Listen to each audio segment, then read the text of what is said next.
Am I the a-hole for getting my boyfriend arrested? I'll just get straight to it. I'm a college student and this is my last semester until medical school. I've never been able to get a loan, so I've worked 5.5 years to get this degree because I have to pay out of pocket, so it takes way longer. I've worked 2, sometimes 3 jobs at a time and barely had a social life. For this upcoming semester, I reached my goal for tuition, so I quit one of my jobs so I could relax a bit. I was a server/bartender at 2 bars and had an office job, so I always have cash hidden in my apartment in my closet in a box. And before the semester starts a week or 2 before, I deposit it so I can pay my tuition. My boyfriend sometimes stays over while I'm there or when I'm not.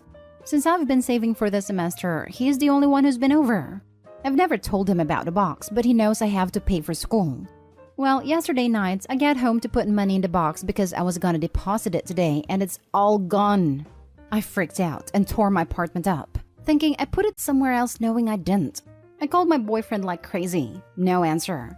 I didn't sleep last night as I was panicking. Then this morning he finally calls me back. I'm yelling at him about my money and he's acting all confused and like I'm crazy. He comes over and I'm still angry. After a while, he finally admits he took it so he can borrow and that he'll pay me back. Where the heck is he gonna get $14,000 from in 2 weeks? I went into a rage and called the police and reported a theft because that is what he did. Well, it's been hours now, and I guess he got his phone called because his family has been blowing my phone up, and his mother has said some really hurtful and racist things to me. They've been harassing me for the past 6 hours now. It is stressing me out even more, and I hate that I'm feeling bad for him.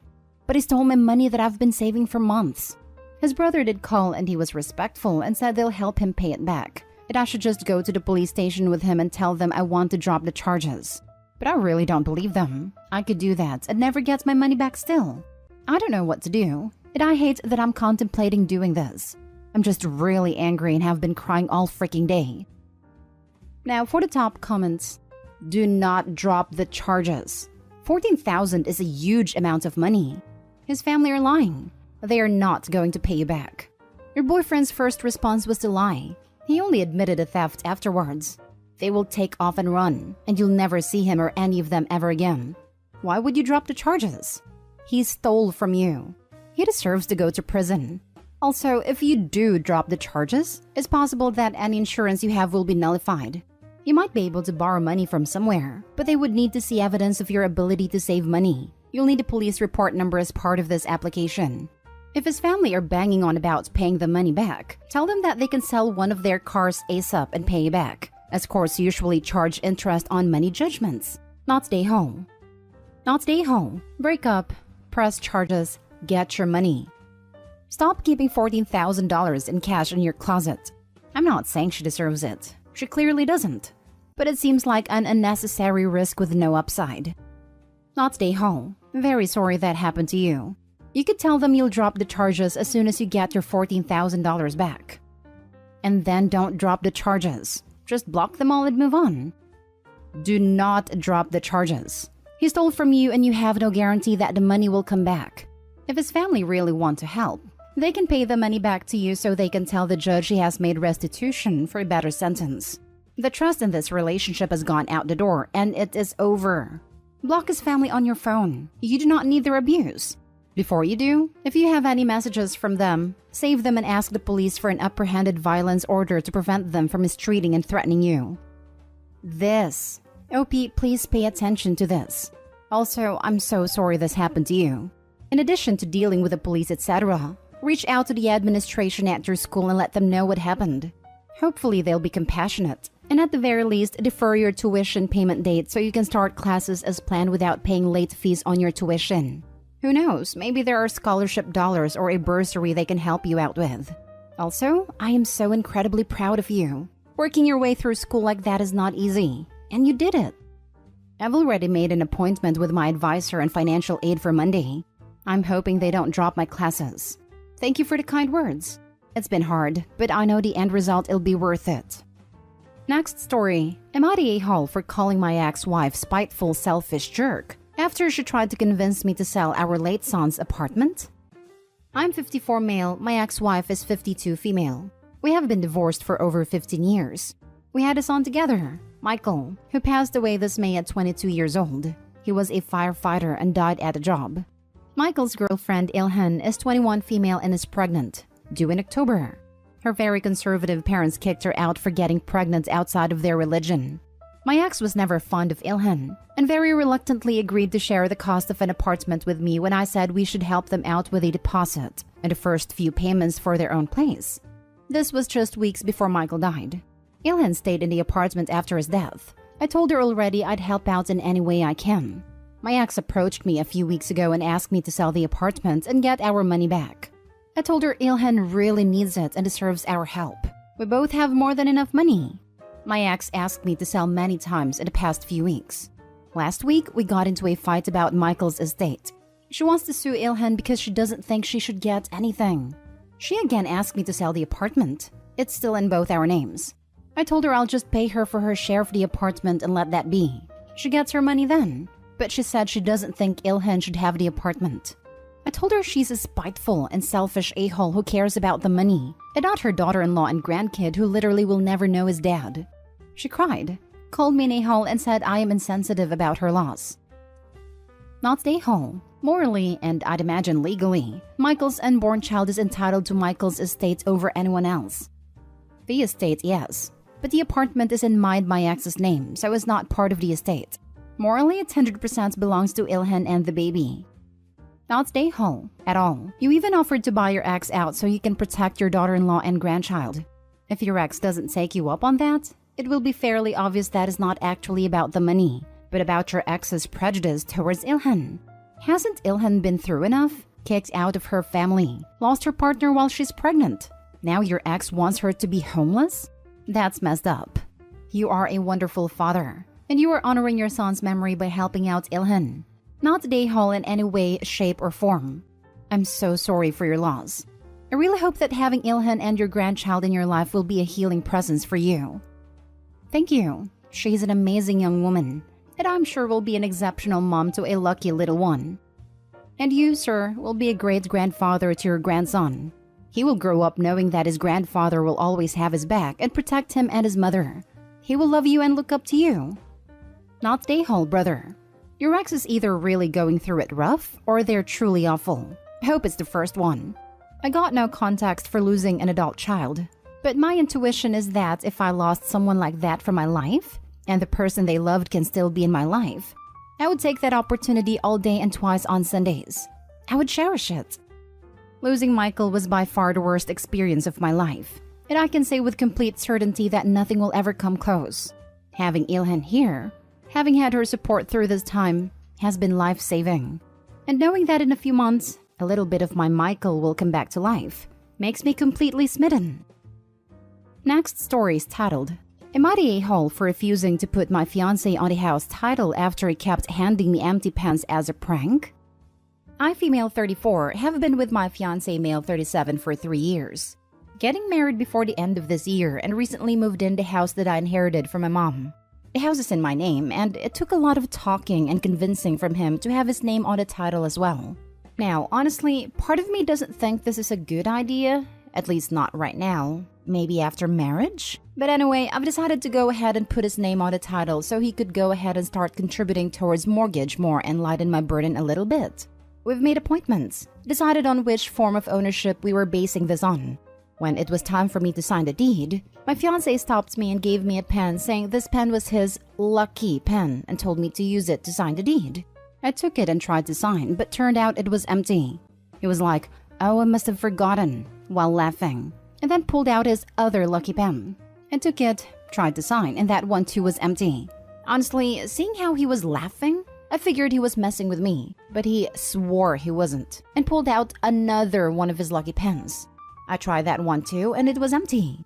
My fiancé started cackling, and I felt humiliated, especially with how the gentleman next to him was staring.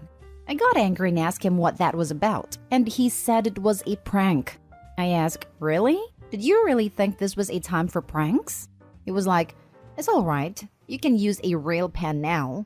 I pushed the paper away and said, "You know what? Never mind, because I no longer want you on the deed."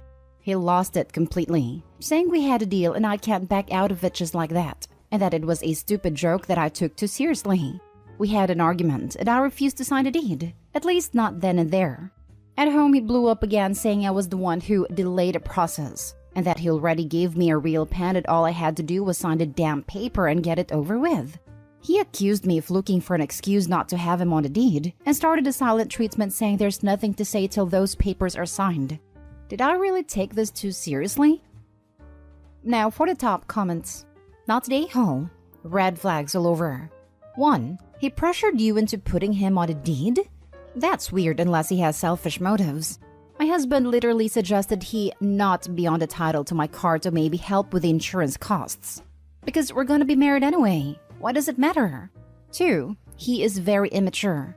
You don't behave like that at a serious time like that. He wasted everyone's time. 3. He blew up at you for correctly chastising him instead of acknowledging his own fault and apologizing. 4. He's giving you the silent treatment, which is an extremely toxic thing in relationships, and yet again immature. 5. He's more interested in getting access to your property than how you felt in the situation. Hun, I implore you to not put him on the deed.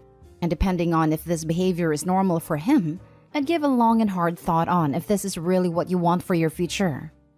Not to mention that he went out of his way to humiliate and belittle her publicly when it came time to signing.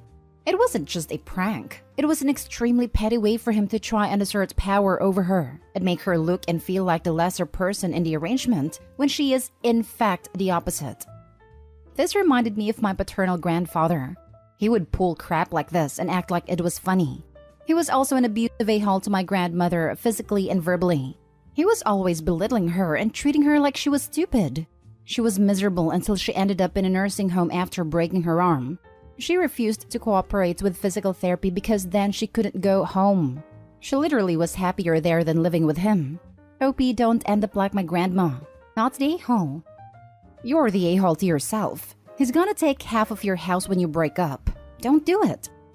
Agree. It's like you have a safe full of money in your house and he's asking you to hand over half. You're not even married and this was yours alone before you being a couple. This is not something you built together. It's yours. Don't do it. Yep, they shouldn't be signing a deed.